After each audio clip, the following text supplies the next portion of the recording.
I'm Tyler from Sauce on Side. I'm with my good friend Alex of Juniper Farms. Here we are. We're at the farm. Thanks for coming up, Tyler. Yeah, thanks for having me. Very awesome to be here.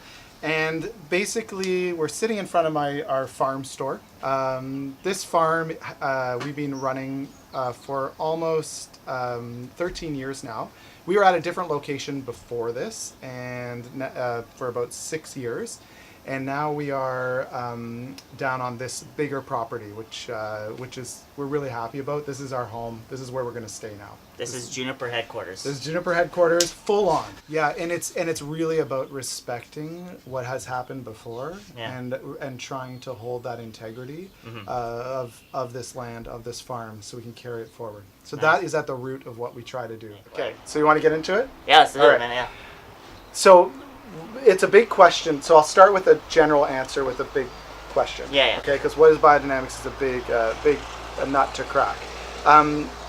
The basic principle of it is that we are a cyclical farm, or attempting to be a cyclical farm, in that everything that we do everything that goes into the fields to grow the food and so on, is actually here on the farm. So that's why animals are a really big component to what we do. And I'll explain that a little more clearly. So you'll see images of animals out in the fields, like chickens and turkeys and pigs, all roaming in fields that don't have vegetables in them. They're in rest.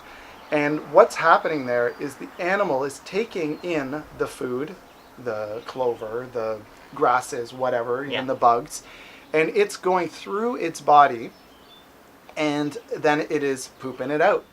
There's something magical that happens when an animal uses its chicken intelligence to have it take the grass or whatever is growing on this land, which we all know is connected to a deeper root system, which we can understand gets nutrients from deeper down, and therefore even the flavor of the terroir of the region where we farm. And what that will allow is when it takes it in, it's actually processing whatever's deeper down, like the deeper down nutrients, through its body and depositing it. But it's depositing what this land in particular needs. Are those the type of, let's say, struggles or factors that whenever you're game planning for this year's crop, are you examining, okay, how do we think the soil's changed? Does it usually stay the same? Is it usually the same game plan each year, or do you got to plan differently? Okay, well, here you go. This is going to really blow your mind. Here we go. You ready? Yeah. I had a farmer just the other day help me out with this perspective, okay? So we've been farming for 13, 14 years now, okay? And that seems like a long time. Yeah. Should be a master farmer, yeah? 14 years. If you were like a chef in a restaurant, or had your own restaurant for 14 years, you'd probably be pretty respected, right? Now, he said to me, and I was talking about, we were talking problem solving stuff. I was like, what kind of system are you using for this? And he's like, it's so hard to have a solid system because, Alex, if you think about this, my friend's saying, if you think about it, you've only sowed cabbage 14 times.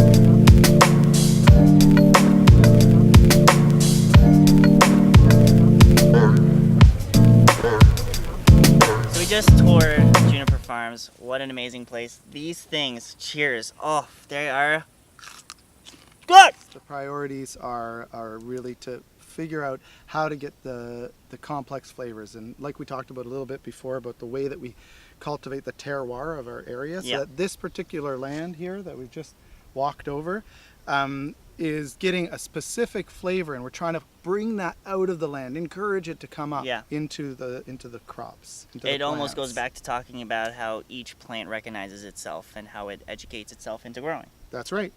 And so from there, it's kind of interesting, and this is the part I love about the cooks and working with them, is for the cooks, their top priority is flavor. For sure. Second priority, probably quality. Yes. As I'm guessing this. And third priority, I'd probably say, is price. Yeah. So one thing that you were talking about that's really quite interesting, and it's over there right now, it's the composting. So composting, when it relates to biodynamic farming, why is that so important? That's right.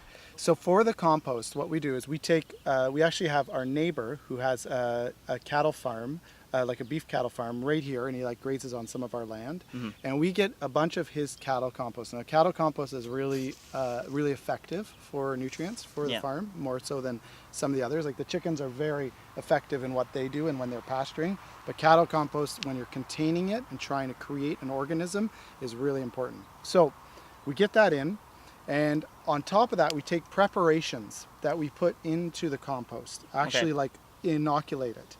So it's almost like fermentation.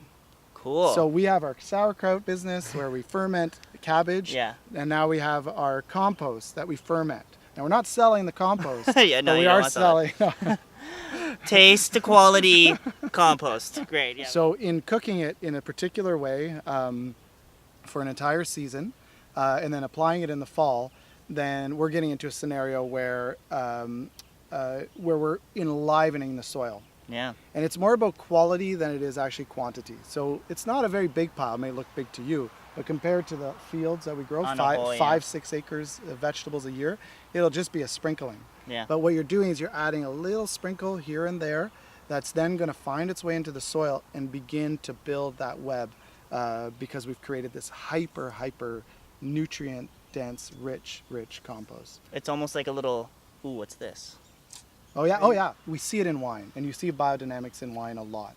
And to be honest, the reason why I think there's such popularity in biodynamic, well, more popularity than there is in the vegetable world, is because you have people that train their whole life to taste wine. That's true.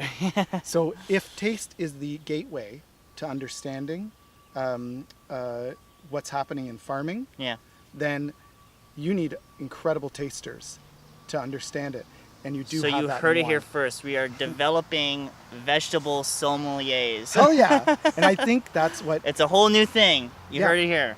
And I think that's what Dan Barber is a good example of what he's piloting. Yeah, 100%. He is totally... And that's what he serves. Like you'll go to his restaurant, which we had a chance to go to. You did have a chance to, yeah. And there'll be a radish served very simply with maybe a bit of butter.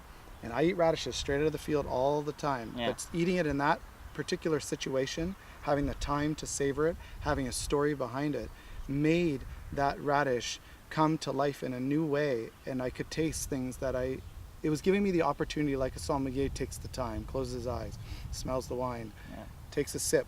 I don't think we do that enough with vegetables. Or food in general, actually. And I feel like that is how things can change, is tuning that skill set in us. Just 100%. As diligently as a sommelier does. Yeah.